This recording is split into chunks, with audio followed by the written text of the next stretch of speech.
Hola, en este video vamos a hablar sobre alimentación parenteral, nutrición parenteral por vía central y por vía periférica, hernia hiatal, divertículos, quemaduras químicas, cáncer de esófago y, por supuesto de todo, tratamiento e intervenciones de enfermería. ¿Qué es entonces la alimentación parenteral? Es un método para aportar nutrientes al cuerpo por vía intravenosa. Esto quiere decir que los usuarios que no puedan cumplir su función de nutrición a través del tubo digestivo, por cirugía o por lo que sea, porque requieran reposo gástrico, entonces van a requerir nutrición por alguna vía. Entonces se va a seleccionar la alimentación parenteral. Los nutrientes de esta alimentación parenteral son una mezcla compleja que contiene proteínas, hidratos de carbono, grasas, electrolitos, vitaminas, oligoelementos y agua estéril en un solo contenedor.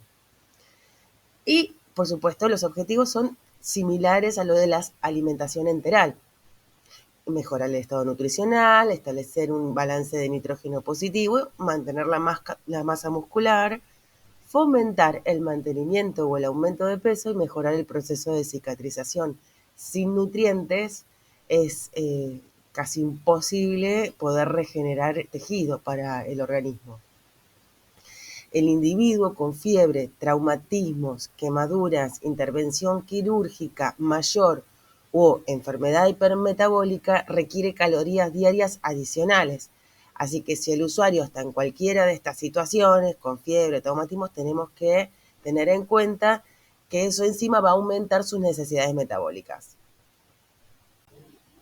El volumen de líquidos necesario para proporcionar calorías por vía periférica puede exceder la tolerancia de líquidos por esta vía. Entonces, de esta manera, para poder proveer la cantidad de calorías requeridas, se va a utilizar un volumen más pequeño y entonces para eso se incrementan las concentraciones de nutrientes y se debe utilizar una vía de administración que diluya con rapidez los nutrientes entrantes a las concentraciones apropiadas de tolerancia corporal.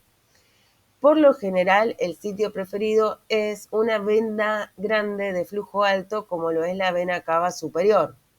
¿Y cómo llegamos ahí? Por acceso venoso central subclavio o yugular. También puede ser a través de un acceso venoso central femoral. La alimentación parenteral periférica puede prescribirse para como complemento de la ingesta oral. Hay una posibilidad de administrar nutrición por vía periférica, pero tiene que ser una solución específica, que es menos hipertónica, porque no va a tener ese cambio de flujo, ese grande flujo que tiene la vena cava como a través de un acceso venoso central. Entonces tiene que ser menos hipertónica. No son nutricionalmente completas a causa de esto y se deben administrar lípidos de forma simultánea para amortiguar esta alimentación parenteral periférica y proteger la vena de irritación. Más o menos la duración habitual de este tratamiento es de 5 a 7 días. Cuando vimos balance hidroelectrolítico, vimos lo que es la presión osmótica. Entonces, recordemos esto para entender que como las soluciones parenterales centrales tienen entre 5 a 6 veces la concentración de soluto de la sangre, ejercen una presión osmótica de 2000 miliosmoles. Esta que va a ir por la sangre, este líquido que va a ir por la sangre, tiene una presión osmótica de 2000 miliosmoles. Se van a administrar en el sistema vascular a través de un catéter colocado en un vaso sanguíneo grande de alto flujo. La sangre en este vaso diluye con rapidez las soluciones concentradas a los niveles isotónicos. para que queden isoigual-tónicos, con la misma presión osmótica. El esófago atraviesa el diafragma y a partir de ahí comienza el estómago.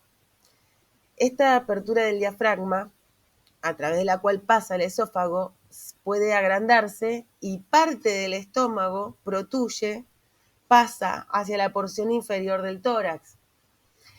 De esta manera se genera como un mini estómago arriba. Esto le va a producir, como ven acá en estas imágenes, le va a producir acidez, se va a sentir saciado rápidamente y rápidamente va a tener hambre otra vez porque va a estar reducida la capacidad del estómago por esta parte afuncional que queda protuyendo por el diafragma. Entonces, para el tratamiento por todo esto, incluye la ingesta de porciones pequeñas y frecuentes de alimentos que pasen con facilidad a través del esófago. Se va a recomendar al usuario que no se recline 1 hora después de comer para prevenir el reflujo o el movimiento de la hernia y que eleve la cabecera de la cama entre 10 o 20 centímetros para evitar que la hernia se deslice hacia arriba. Eso en su hogar. Y lo puede hacer colocando ladrillos en las patas de la cabecera, por ejemplo. Hasta un 50% de los pacientes experimentan disfagia. Dificultad, fagia, tragar, para comer, tragar. Disfagia postoperatoria temprana, ¿sí? En el primer tiempo. Por lo tanto, hay que ir avanzando progresivamente en la dieta de líquidos a sólidos, ¿sí? Va a pasar por blandos. Mientras se va a estar tratando las náuseas y los vómitos y se va a vigilar la ingesta nutricional y el peso corporal y lo vamos a registrar. Lo vamos a pesar siempre a la misma hora y lo vamos a registrar en la hoja de enfermería. Hay que vigilar la presencia de eructos, vómitos, náuseas, distensión abdominal, dolor epigástrico. Todo esto puede indicar necesidad de revisión quirúrgica, ¿sí? Así que hay que avisarle inmediatamente al médico la presencia de cualquiera de estos signos y síntomas y los registramos en la hoja de enfermería. Como podemos ver en esta imagen, un divertículo es una evaginación de mucosa y submucosa que sobresale a través de una porción debilitada de la musculatura del esófago, como pueden ver ahí. Ocurren en una de las 3 áreas del esófago, en la puede ser faringoesofágica, puede ser, si está en la parte superior, puede ser meseesofágica, si está en la parte media, epinéfrica, si está en la parte inferior del esófago. Para poder identificar si estamos frente a la presencia de un divertículo esofágico, tenemos que identificar las manifestaciones clínicas que incluyen dificultad para deglutir, sensación de tensión en el cuello porque va a ocupar un espacio y eso va a generar una presión. Eructos, porque ahí se va a acumular aire, se van a formar gases por residuos que van a quedar ahí y va a generar eructos. Regurgitación de alimento no digerido, ruidos intestinales después de comer y se va a llenar también con líquido o con alimento. Este divertículo o bolsa se va a llenar con alimento líquido. Cuando el paciente se recueste, el alimento no digerido se va a regurgitar. Esta irritación de la tráquea o la aspiración pueden hacer toser a la persona. La halitosis, que es el término que se utiliza para definir el mal aliento, y un sabor agrio en la boca también son frecuentes debido a la descomposición del alimento retenido en el divertículo. Aunque es menos aguda, la disfagia también es uno de los síntomas principales en los otros tipos de divertículos. Se pueden producir quemaduras químicas en el esófago y estas ocurren con mayor frecuencia cuando un paciente, puede ser a propósito, que representa el 67% de los casos en los adultos, o de forma involuntaria, que representa el 33% de las quemaduras químicas, que generalmente son las que se producen en los niños, y porque degluten un ácido o una base fuerte, siendo las sustancias, las alcalinas, las más habituales. Entonces, ¿cuáles van a ser los cuidados del usuario con quemaduras químicas? Es muy posible que el usuario esté muy grave, febril, y puede ser que entre en choque, así que las medidas en ese caso son las medidas para el choque, tratamiento del dolor, porque también el dolor puede generar un choque, y el tratamiento de la dificultad respiratoria producto de toda la quemadura. Tan pronto como sea posible, se debe realizar una esofagoscopía y trago de bario para determinar la extensión y la gravedad del daño. No se debe inducir al vómito ni tampoco se debe realizar lavado gástrico, porque si no exponemos al esófago de vuelta al agente causal, ¿sí? Porque con el vómito o con el lavado gástrico. Es tan grave que puede requerir una esofagectomía o gastrectomía de urgencia.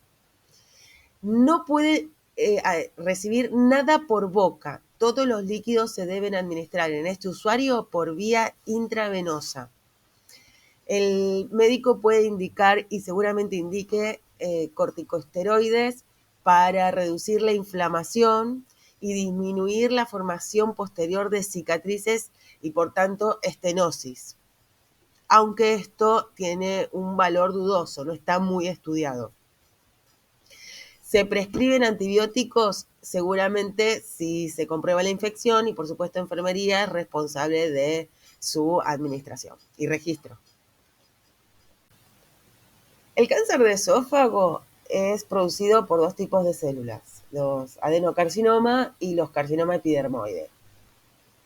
Está vinculado este cáncer a la ingesta de alcohol y al consumo de tabaco. Si este cáncer se detecta en las primeras etapas, que se limitan únicamente a la mucosa y a la submucosa, tiene una supervivencia a 5 años de alrededor del 90%. Las células tumorales del adenocarcinoma y el carcinoma epidermoide se diseminan por debajo de la mucosa o directamente hacia y a través y más allá de las capas de los músculos hasta los ganglios linfáticos. En las etapas tardías se va a observar una obstrucción del esófago con posible perforación hacia el mediastino y erosión de los grandes vasos. Aquí la tasa de supervivencia a 5 años en este momento apenas alcanza al 20%, y lamentablemente es la etapa en la que generalmente el síntoma es evidente y es el momento que en la mayoría de los casos recién hacen la consulta médica. ¿Cuáles son las manifestaciones clínicas? Muchos pacientes tienen una lesión esofágica ulcerada avanzada antes de que se manifiesten los síntomas. Estos incluyen disfagia, en un principio a alimentos sólidos y con el tiempo a los líquidos. Le va a empezar a costar a tragar los sólidos y con el tiempo tampoco va a poder tragar los líquidos. Va a referir como una sensación de masa en la garganta, ¿sí? Esto se llama disfagia. Va a referir que tiene un dolor subesternal o sensación como de distensión, y más tarde va a empezar la regurgitación de los alimentos no digeridos, estos que quedan atascados, y el mal aliento y el hipo. Lo primero que va a detectar es la dificultad para deglutir y intermitente, y de que va a ir en aumento. Conforme vaya creciendo el tumor y la obstrucción se vuelva casi completa, incluso los líquidos son incapaces de llegar al estómago. Y bueno, y siguiendo con lo que veníamos charlando, si el cáncer se detecta en una etapa temprana, está la opción, o sea, está la posibilidad de curación y entonces ese es el tratamiento. Ahora, con frecuencia se detecta en etapas tardías y en ese caso el único objetivo es el alivio de los síntomas. El tratamiento puede incluir cirugía, radiación, quimioterapia o una combinación de estas modalidades, y esto va a depender de el tipo de célula cancerosa, de la extensión de la enfermedad y por supuesto del estado del paciente. El estándar para un paciente con diagnóstico reciente de cáncer esofágico incluye una terapia combinada de quimioterapia y radioterapia preoperatoria durante 4 a 6 semanas, seguida por un periodo sin intervención médica durante 4 semanas y por último la resección quirúrgica del esófago. Esta resección quirúrgica del esófago tiene una tasa de mortalidad alta debido a infección, complicaciones pulmonares o filtración a través de la anastomosis. En el posoperatorio, el paciente tiene colocada una sonda nasogástrica que no debe manipularse y va a estar con la indicación de nada por vía oral, hasta que los estudios radiográficos confirmen que esa anastomosis que se hizo durante la cirugía no tenga una filtración esofágica, ni haya obstrucción ni evidencia de aspiración pulmonar. El objetivo acá en el preoperatorio, en el caso de diagnóstico de cáncer de esófago, es mejorar el estado nutricional y físico del paciente, preparándolo para la cirugía, para la radioterapia y la quimioterapia.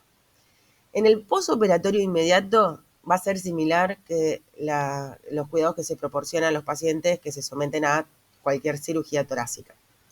Se va a buscar situaciones de regurgitación y disnea, que esos son signos que hay que avisar al médico porque son signos de que necesita una resolución quirúrgica de urgencia. Una complicación frecuente es la neumonía por aspiración.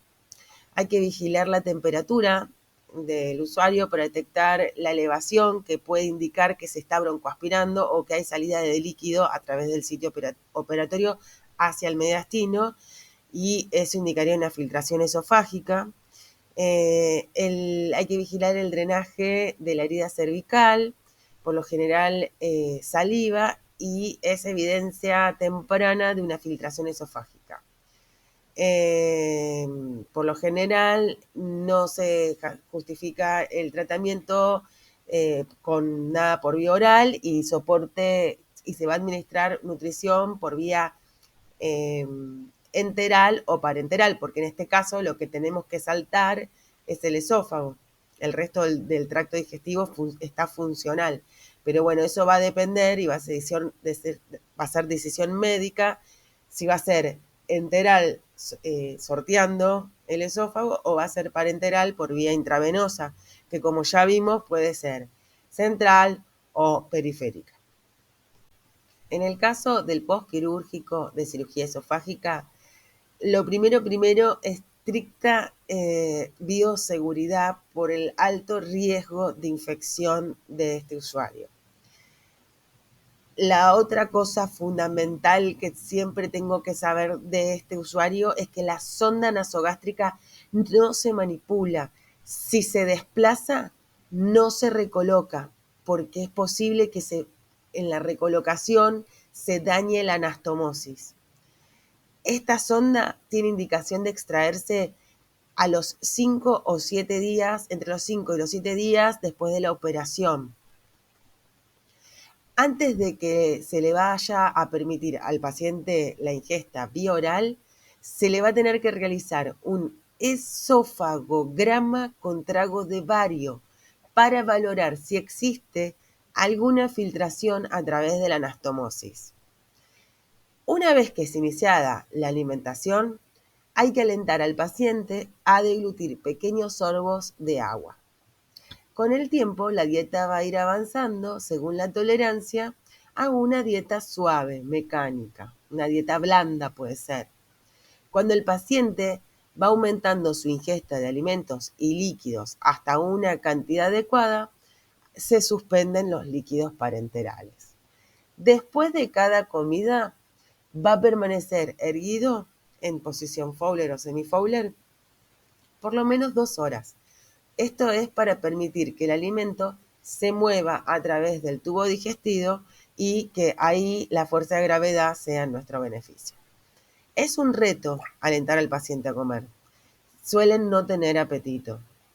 Entonces en esto, hacer participar a la familia, que traigan de casa hecha su comida preferida, ayuda a hacer que el paciente lo estimula a que coma.